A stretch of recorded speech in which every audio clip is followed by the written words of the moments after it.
Iran's already defeating Israel. I think we need to understand that with now deterrence only works if the people being deterred believe. I mean, if I told you that my deterrence is to walk up to you and run a feather lightly across your face, are you deterred? No. But if I told you, you do that, I'm going to pound your face into pulp, bloody pulp, leave you bleeding on the ground, spitting out your teeth. You'd say, well, that I don't want to happen. Therefore, I'm not going to do this. But now if I pound your face into a bloody pulp so you're spitting out teeth, I might go to prison. I might pay a consequence for that. And I'm saying, is it worth it? I know you were really excited to be on the show here with Scott. It's your first time with Scott on the show, and you guys are going to set the house on fire here together, okay? Well, not literally, but anyway. Okay, we'll bring Scott on to the show. Scott, thank you for joining the program. I'm going to step back here, and you and Carl can introduce yourself to each other, and let's fire away, gentlemen. Well, hello, Scott. Hello, Carl. I'm a big fan, a long-term fan. I remember back in 2003, I was sitting in my Chicago apartment watching you delivering your speech to making appeal to asking more time for the UN weapon inspectors to do their job in Iraq. And then I watched the whole crazy Iraq war unfold. So I've been following you ever since. And I'm really looking forward to this because I have a lot of questions for you in particular about the current goings on in the Middle East. I know you have a lot of expertise in this particular area. I wanted to particularly ask you about, Scott Ritter, everybody. Scott Ritter needs no introduction. But I wanted to ask you in particular, what's your opinion on the Iran strike on Israel, and what do you think will be the possible repercussions? Will Israel just declare, will both sides declare victory and de-escalate, or do you think Israel will take this opportunity to escalate even further in attempt to drag United States into a wider Middle East conflict? I would like to pick your brain on that. Well, thanks. And thanks for the kind words. I apologize for disrupting your life from 2003 until today. But it is what it is. It'd be better if the world wasn't continually in the process of going insane, and I could focus on topics like golf and gardening that would bore the heck out of everybody, and I'd never have to worry about intruding in their lives. But we are looking at a situation where the world has gone crazy. Let's set up the answer to your question by setting the stage. A couple things. One, Israel has been existing in an environment that's premised on the notion of deterrence supremacy, that Israel alone gets to call the shots in the Middle East. That Israel, because of its unique status as the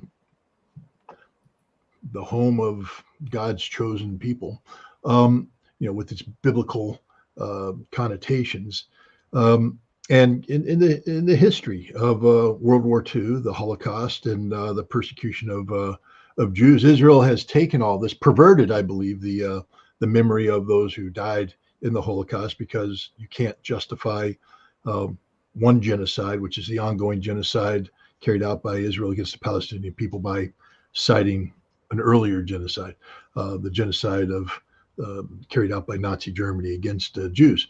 So, Israel has said that it will not tolerate any attack on its soil, and that anybody who dares attack Israel, whether it's Israeli soil or Israeli consulates, by the way, Israeli embassies, Israeli diplomats abroad, they will pay an extraordinarily heavy price. I heard one Israeli speak of tenfold damage, meaning that the price somebody pays for attacking Israel will be tenfold. And I'll give you an example. Saddam Hussein fired 49 ballistic missiles against Israel during Operation Desert Storm from January 1991 until the end of February of 1991.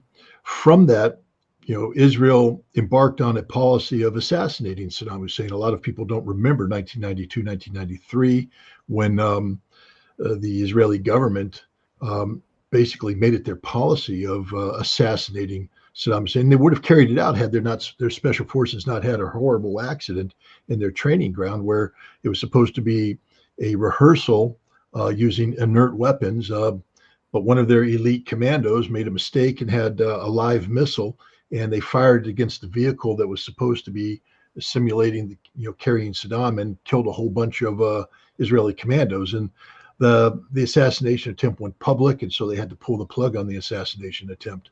And then Israel spent the next several years seeking to contain Saddam, contain Iraq, and then ultimately bought into George W. Bush's invasion of Iraq for the purpose of getting rid of Saddam Hussein. And the revenge exacted against Saddam Hussein was a clear signal. Anybody who reaches out and does damage or does harm to Israel will suffer this fate. And yet Israel also operates on a double standard that says that as threats emerge in the region that Israel determines needs to be resolved violently, that Israel has the right to reach out and touch people abroad. And we've seen Israel bomb Lebanon, bomb Syria, bomb Iraq, carry out assassinations on Israeli soil. And their premise is we get to do it, but you don't.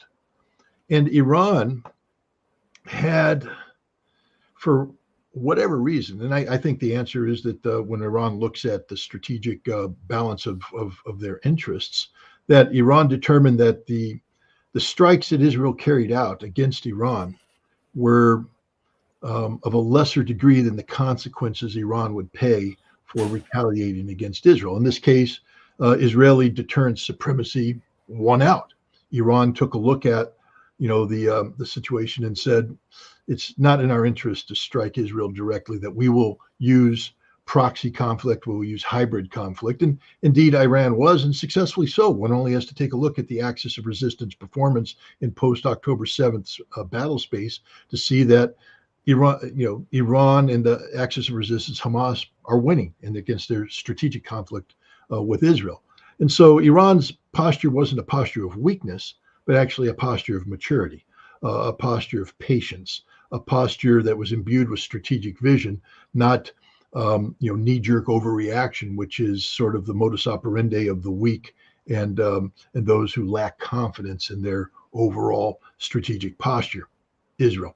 But to show you that Iran does have strategic, it has strategic deterrent philosophy, just take a look at Iran versus the United States. When the United States struck Qasem Soleimani, assassinated him in Baghdad in 2020, Iran retaliated by striking Al-Assad Air Base with, I believe, 10 ballistic missiles. These missiles were precision guided. They hit exactly what they wanted to hit. They had horrific damage, but Iran telegraphed its punch so that the United States had their forces either evacuated or in bunkers. Hundreds of Americans suffered, what we call traumatic brain injuries, but no Americans died. But as a result of that, Iran put a marker on the table that said this won't be allowed. And look at what the United States has done since then. When Iran shot down a Global Hawk drone worth many millions of dollars, Donald Trump was threatening to retaliate by striking the Iranian air defense sites in Iran. And he was told by the Pentagon that the Iranian retaliation would be so extensive and the damage done would be so immense that the United States could suffer A, economic collapse, and B, it would take us forever to accrue the military power necessary to respond to the Iranian retaliation. So it's in our interest not to strike. That's Iranian deterrence posture, showing that it has in certain cases deterrence superiority, if not supremacy. But they hadn't put that with Israel. Israel was still striking targets in Syria, in Iraq, in Lebanon. And on April 1st, Israel struck a target that it deemed must be struck from its point of view. A meeting of Iranian Al-Quds forces, senior commanders, at the consulate in Damascus, Syria. Now, let's just take a step back, because there's people who say, that's not really a consulate, Scott. That's a military headquarters. It's a legitimate military strike. I would just respond by saying that that's probably the dumbest thing I've ever heard.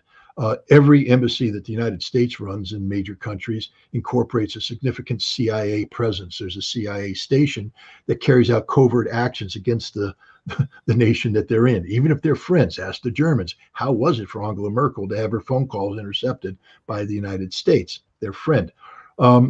We also have a defense attaché office, and not only does the attaché office provide the conduit for providing military equipment, but it also serves as a headquarters in which planning can be done.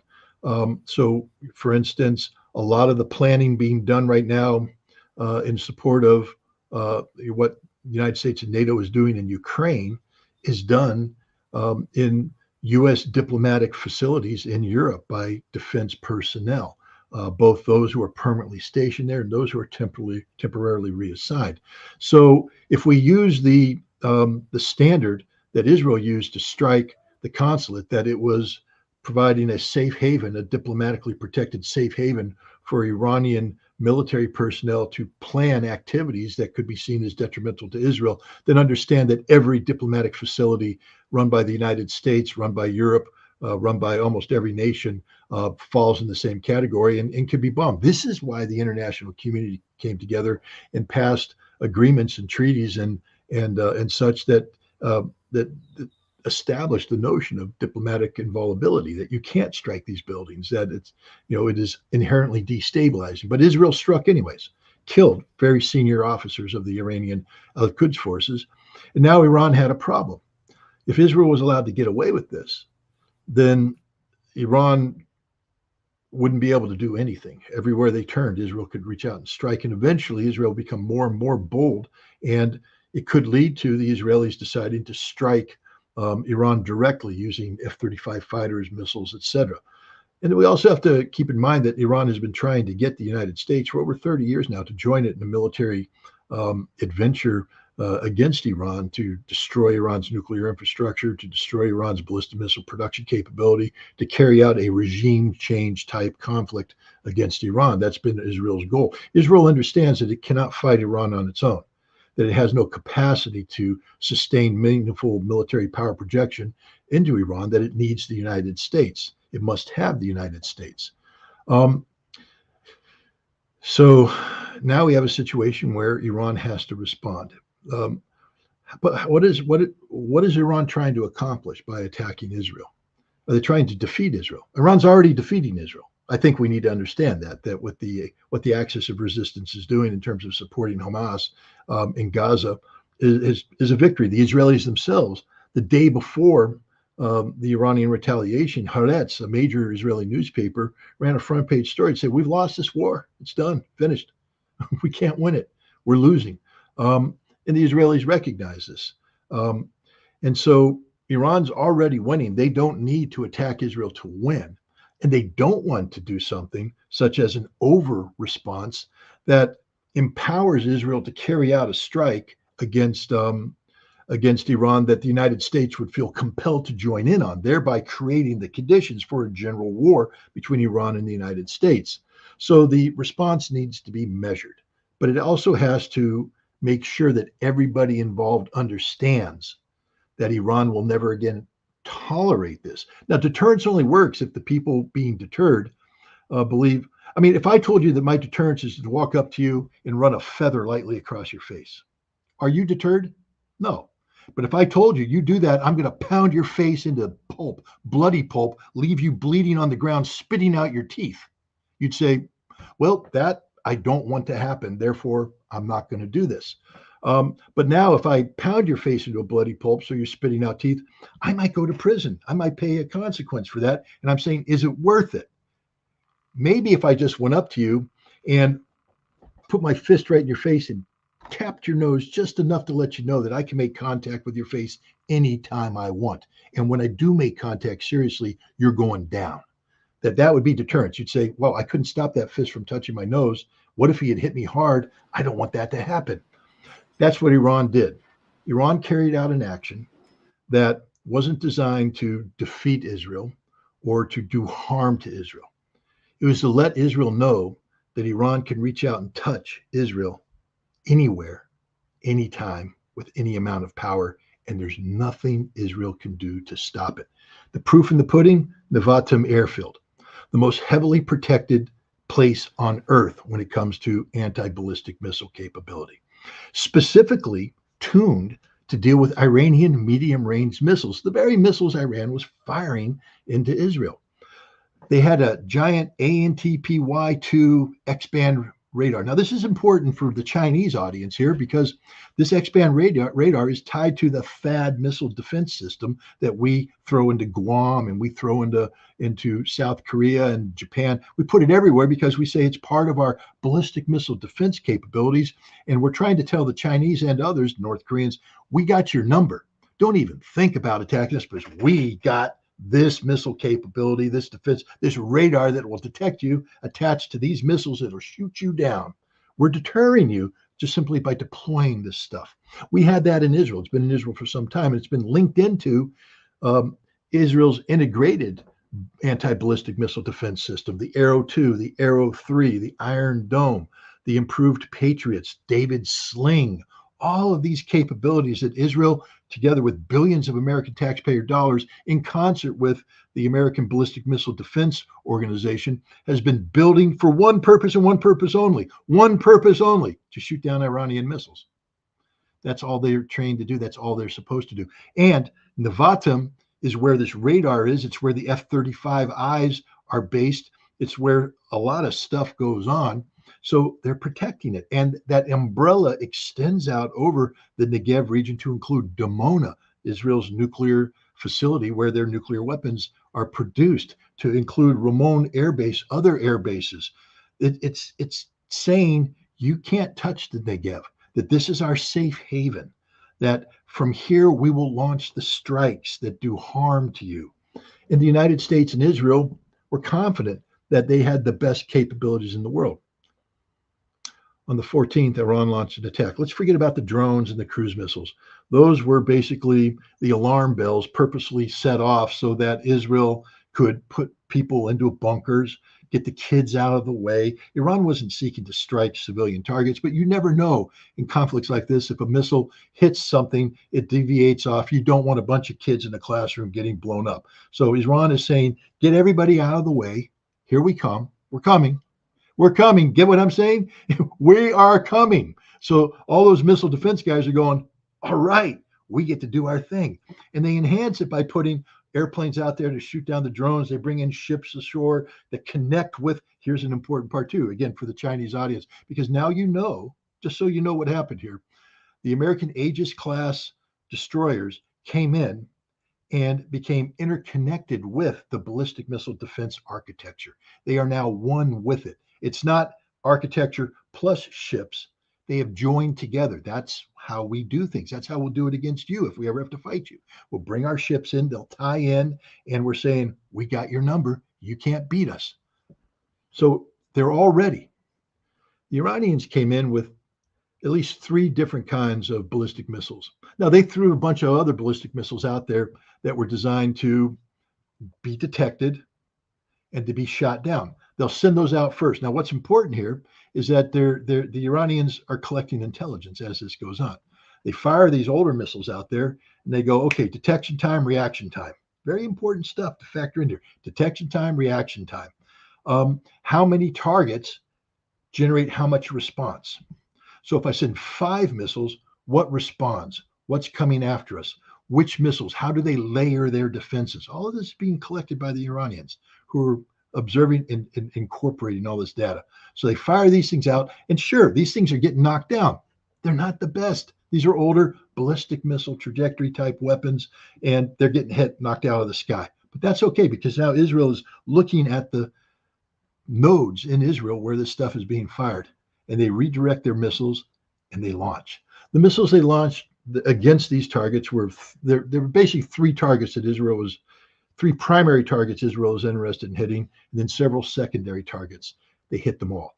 Number 1 was a secret Israeli facility in Golan. The Israelis aren't talking about it because I think it was pretty much handled. But this is a facility, an intelligence gathering facility that allows data to be collected in Damascus.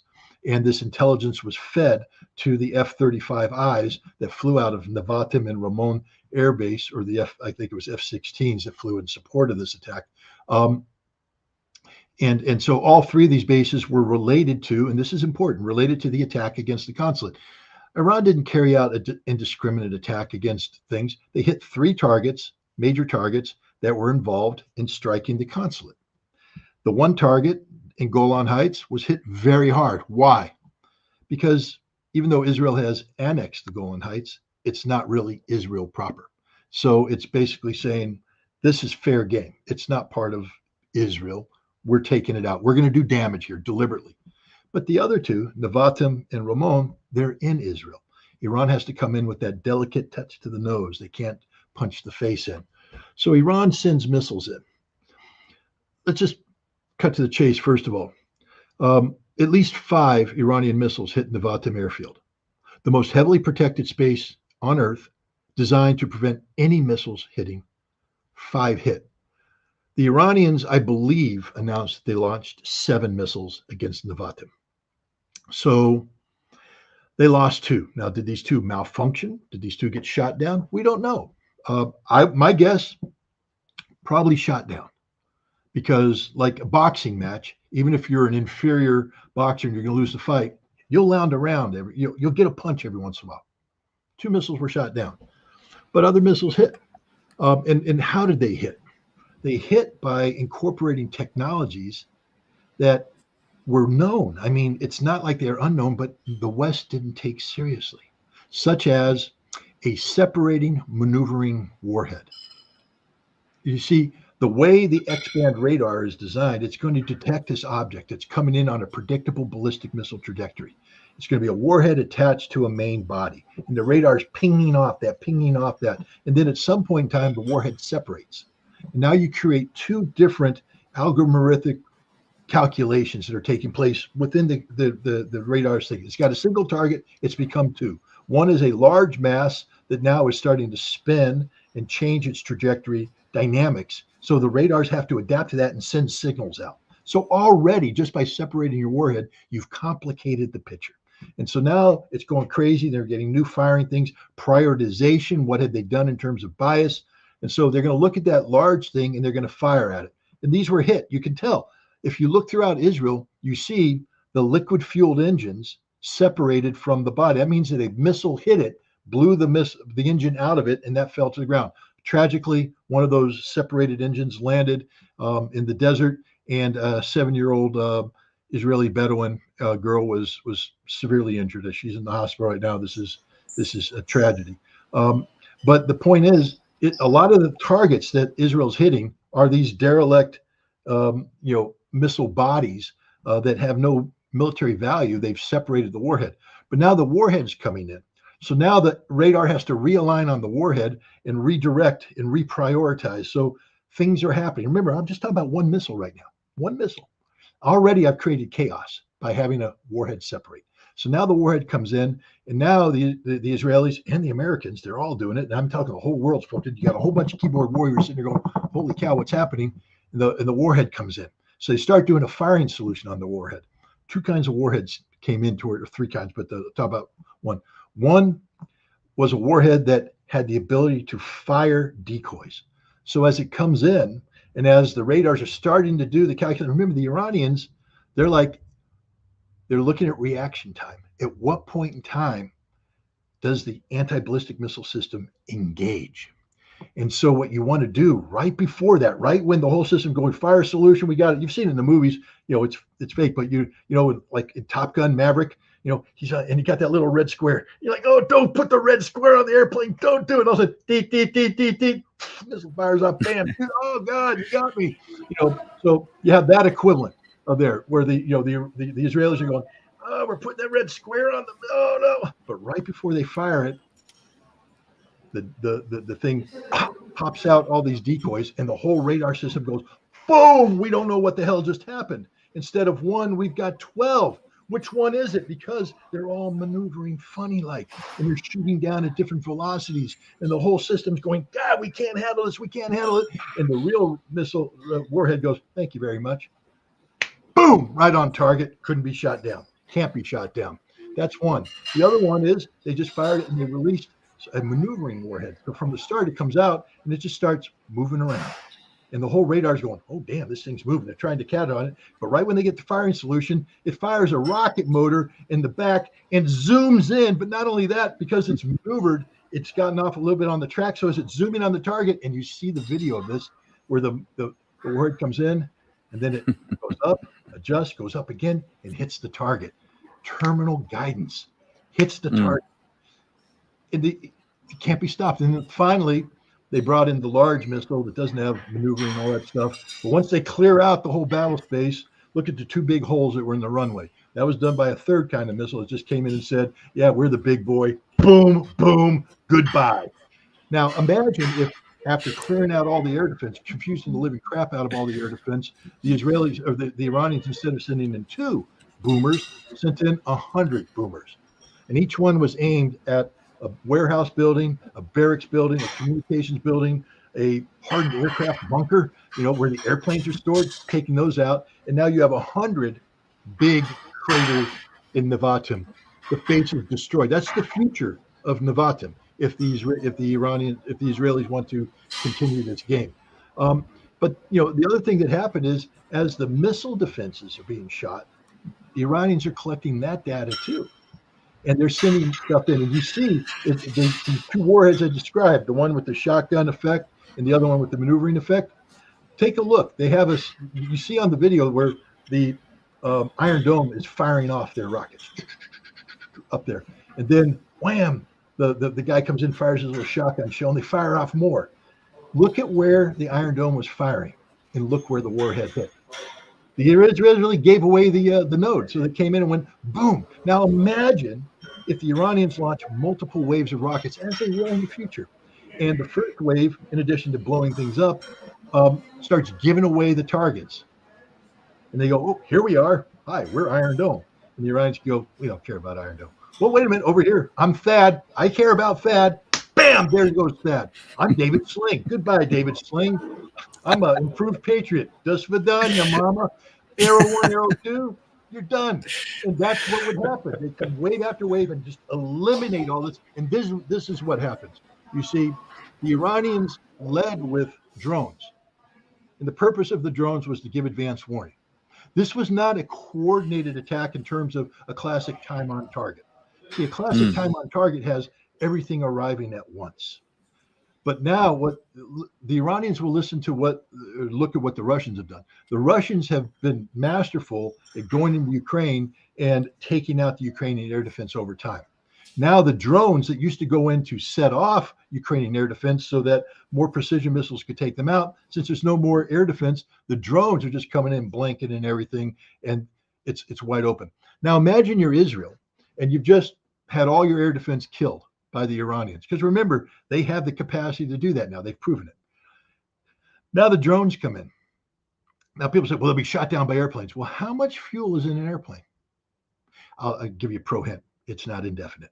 Eventually, airplanes have to land. But how do you land in an airfield that's been taken out? You can't.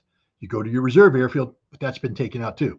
So now what happens is the Israeli aircraft have to flee to Cyprus, to Jordan, to someplace to be recovered because they can't land in Israel. And while that's happening, they're not up in the air shooting anything down.